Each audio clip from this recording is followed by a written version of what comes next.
But today, France is making headlines for something very different. Its national debt. It has reached a record 3.4 trillion euros. France is broke, not morally, that happened long ago, but financially. The nation that once dictated how others should manage their economies can't even manage its own. 3.4 trillion euros in debt, riots in the streets, governments collapsing like paper castles, and yet Paris still lectures the world about fiscal responsibility. The irony couldn't be richer. The empire that enslaved half the planet in the name of civilization is now enslaved by its own greed. France isn't falling. It's rotting, loudly, publicly, and deservedly. But how did this happen? And what does Africa have to do with it? Let's tell you the truth. There's a certain poetry to downfall, especially when it comes wrapped in arrogance. France, once the self-appointed lecturer of the world's economic morals, now finds itself on trial before the very standards it built.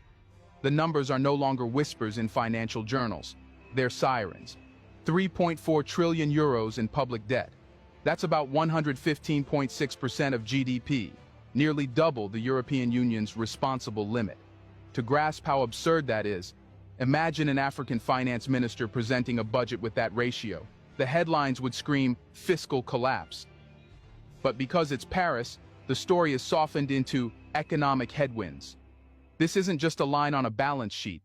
It's a slow-motion implosion decades in the making. Since 1973, France has not balanced a single budget. That's 52 years of spending beyond its means, of governing through debt instead of discipline.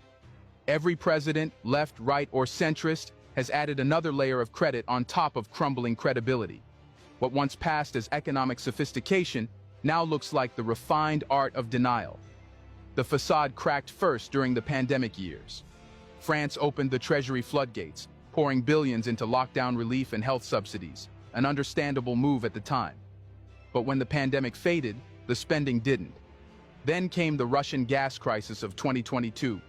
Paris, terrified of protests over energy bills, blanketed the population with subsidies. Billions more evaporated. What began as emergency spending hardened into political addiction.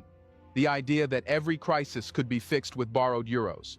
Now the bill has arrived. Interest payments alone consume over 67 billion euros annually, more than France's entire education budget. Debt is no longer an accounting term. It's a living parasite feeding on the state. The government is stuck in a vicious loop. It borrows to pay off old borrowing, then borrows again to calm the crowds protesting against austerity. The cycle is no longer financial. It's cultural. A nation once famed for revolution